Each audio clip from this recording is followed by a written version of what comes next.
నమస్తే. నా ప్రభాత కమలంకు స్వాగతం. ఈరోజు ప్రభాత కమలం మరియు అర్చనా ఫైన్ ఆర్ట్స్ అకాడమీ సంయుక్తంగా సమర్పిస్తున్న అతివతత్వం పరిపూర్ణత్వం 3వ భాగం చూద్దాం రండి. అలాగే మీ అమూల్యమైన అభిప్రాయాలను కామెంట్స్ రూపంలో తెలియజేస్తారని ఆశిస్తూ ఛానల్ వీక్షకులందరికీ ధన్యవాదాలు.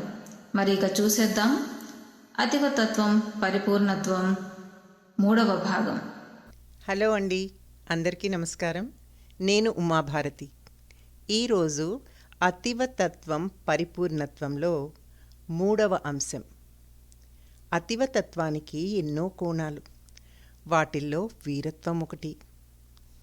నిజానికి లలిత కోమల లతా మల్లిక అతివ, మధుర వచనముల డోలిక అతివ, కరుణ రసాచర ధారిక అతివ, రేపటి తరాల జనన వేదిక అతివ, ధీర వనిత రత్న భాసిక అతివ, జీవన రాగాల వైనిక అతివ, స్నేహహస్తాల మాలిక అతివ, లోతైన అంతరంగ ప్రహేళిక అతివ అంటూ స్త్రీ యొక్క లక్షణాలని పేర్కొన్నారు కవయిత్రి సుమచంద్ర. అయితే అటువంటి అతివ, అటువంటి కోమలి ఉగ్రకాళిగా మారి అన్యాయాన్ని ఎదుర్కోగలదు కూడా. 18వ శతాబ్దంలో వీరత్వానికి ధీరత్వానికి ప్రతీకలుగా నిలిచి యుద్ధరంగాన శత్రువుని చిత్తు చేసి తమ సామ్రాజ్యాలని కాపాడుకున్న జాతిరత్నాలు కొందరున్నారు. మొదటి వీర ధీర మహిళ గురించి చెప్పాలంటే ఆమెకున్న ధైర్యము, పరాక్రమము, వివేకము ఆమెని స్వాతంత్ర్య పోరాటంలో ఒక ప్రసిద్ధ వ్యక్తిగా నిలిపాయి. ఆమె మన ఝాన్సీ లక్ష్మీబాయి. దేశీయ సూరురాలు, వీరనారికి ఒక గొప్ప ఉదాహరణ.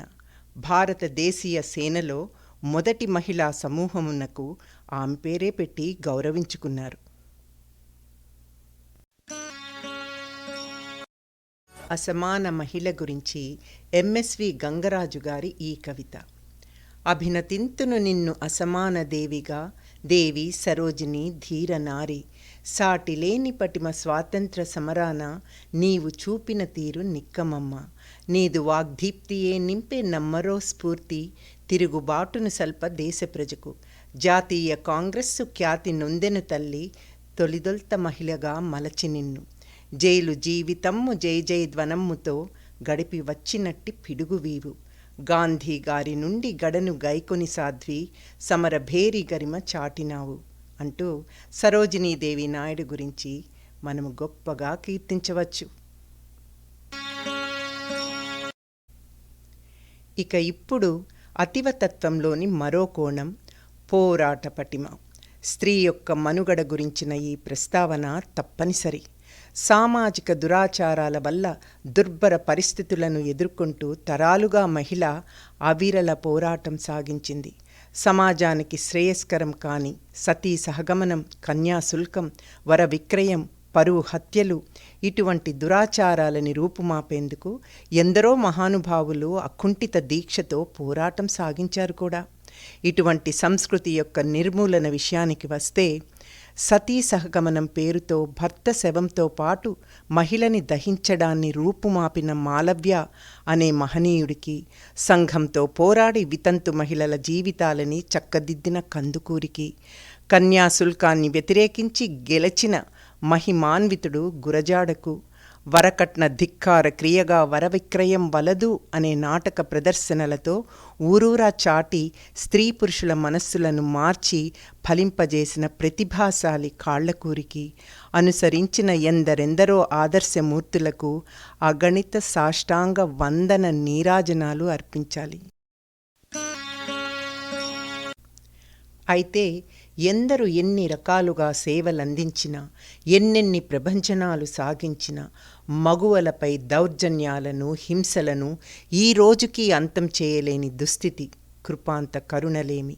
అమానుషత్వం ప్రబలి పసిపాపల్ని కూడా ఘోర హింసకు గురిచేసే రాక్షసులకి ఏ శిక్ష విధిస్తే సరిపోతుంది, ఒక్కొక్కరికి ఎన్ని శిక్షలేస్తే న్యాయమవుతుంది అని నిలదీస్తే ఈ అక్రమ కర్కశ అనివార్య అవినీతిమయ జగత్తులో ఇక మార్పు రాదా అని అడిగితే ఆ జగన్మాత ఆదేశంతో కలికియే ఉగ్రకాళిగా మారి దుష్ట శిక్షణకు ఉపక్రమించాలి. అంతే, అదే సరైన పరిష్కారమేమో. ఆనాడే మహిళ మానిని అయి మనగలుగుతుంది, మహిమాన్విత అవుతుంది. ఆ రోజు రావాలని, ఏదో రూపాన వస్తుందని ఆశిద్దాం, ఎదురు చూద్దాం. ఇకపోతే ఇలాగే కళారంగాన కూడా కుల, మత, జాతి, లింగ భేదాల ఆధారంగా స్త్రీ సంఘ వ్యతిరేకతకు, బహిష్కరణకు కూడా గురైంది. అయినా సరే మనోనిబ్బరంతో, ఉక్కు సంకల్పంతో ఎదురీది తన ఉనికిని చాటుకుందామే. నేడు ఎందరో స్త్రీలు పెక్కు కళారంగాల్లో ప్రపంచవ్యాప్తిగా కీర్తి ప్రశంసలను అందుకుంటున్నారు. సాహిత్య, నృత్య, సంగీత రంగాల్లో వెలుగొందుతున్నారు. ప్రపంచ కళా ప్రాంగణాలు వీరి కళలకు వేదికలుగా మారి, వీరే కాక వీరిని కన్నభూమి భారతావని కూడా గుర్తింపు పొందుతూనే ఉంది. అదండి అతివతత్వం పరిపూర్ణత్వంలోని 3వ అంశం.